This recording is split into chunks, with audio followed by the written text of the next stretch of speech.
আকাশবাণী কলকাতা। স্থানীয় সংবাদ পড়ছি নমামি বসু রুদ্র।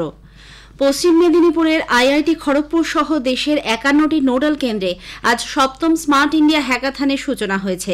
হ্যাকাথনে সফটওয়্যার সংস্করণ চলবে একটানা ৩৬ ঘণ্টা।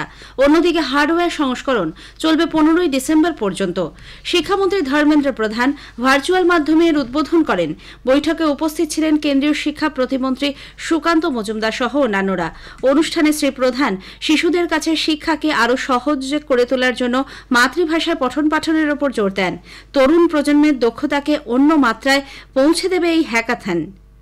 स्मार्ट इंडिया हैकाथन में इस बार प्रॉब्लम पेपर क्या आ रहा है, उसमें सॉल्यूशन क्या निकल के आ रहा है, उसमें हमारी नई पीढ़ी की सोच, उसको दिखने की दृष्टिकोण ही प्रतिफलित होती है। 2047 तक हम विश्व में एक नॉलेज बेस्ड इकोनॉमी के माध्यम से दुनिया की, विशेष करके ग्लोबल साउथ की विकास की मॉडल बनने वाले हैं।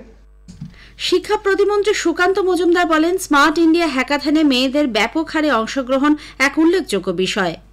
I am especially proud to highlight the increasing participation of women in this SIH. The fact that every team has at least one female member, it is a clear indication of the strides we are making in fostering inclusivity. The presence of all female teams and women leaders among the participants reflects the spirit of Nari Shakti, the power of women in driving innovation and change.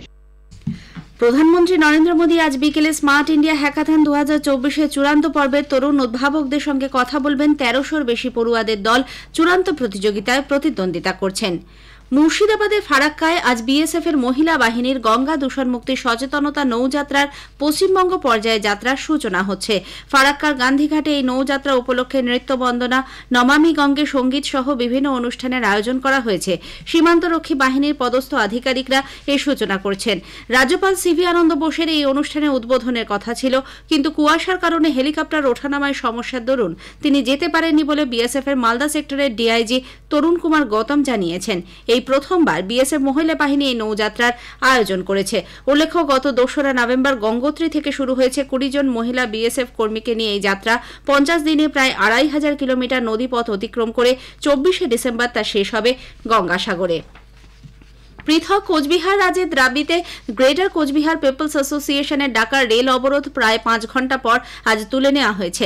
সংগঠন জানিয়েছে, রেলের ব্যাপারে এ নিয়ে সদর্থক আলোচনা হয়েছে।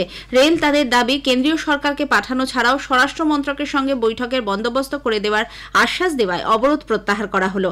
এর আগে রেল লাইনে অবরোধের জেরে উত্তর পূর্ব সীমান্ত রেলের বেশ কিছু ট্রেন বাতিল করা হয়। নিউ জলপাইগুড়ি গুয়াহাটি আপ ও ডাউন বন্দে ভারত এক্সপ্রেস এবং Bongaigaon new Jalpaiguri express train উভয় দিকেই বাতিল করা হয়েছে। এছাড়াও ডিব্রুগড় নতুন দিল্লি রাজধানী, নাহারলাগুন আনন্দ বিহার অরুণাচল, গুয়াহাটি নতুন দিল্লি ও কামাখ্যা রাজেন্দ্রনগর এক্সপ্রেস অন্য পথে ঘুরিয়ে দেওয়া হচ্ছে।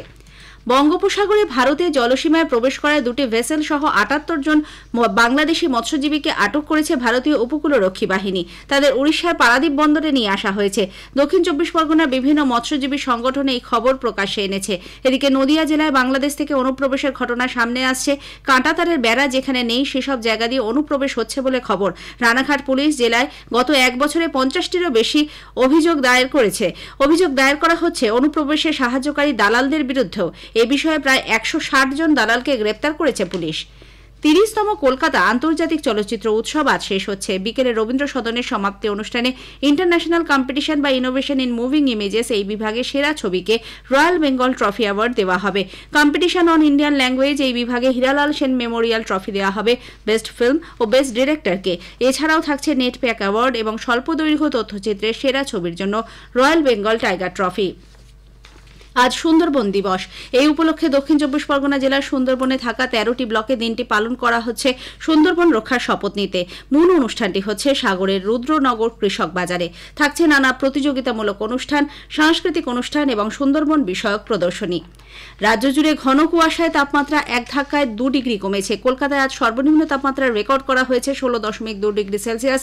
দক্ষিণবঙ্গের ৩ জেলা সহ উত্তরবঙ্গের ৪ জেলাতে ঘন কুয়াশার পূর্বাভাস দিয়েছে আবহাওয়া দপ্তর। আগামী এক সপ্তাহে সপ্তাহে ধাপে ধাপে পারদ পতনের সম্ভাবনা। এদিকে ঘন কুয়াশার জন্য আবহাওয়া দপ্তর সকালের দিকে বাড়তি সতর্কতা অবলম্বন করতে বলেছে। সৈয়দ মুস্তাক আলী ট্রফি টি-20 ক্রিকেটের কোয়ার্টার ফাইনালে বরোদা আজ বাংলার সামনে জয়ের জন্য 173 রানের লক্ষ্যমাত্রা রেখেছে। টসে জিতে বাংলা প্রথমে ফিল্ডিং করার সিদ্ধান্ত নেয়। জবাবে ব্যাট করতে নেমে বাংলা 9 ওভার 1 বলে 4 উইকেট হারিয়ে 79 রান করেছে। স্থানীয় সংবাদ শেষ হলো।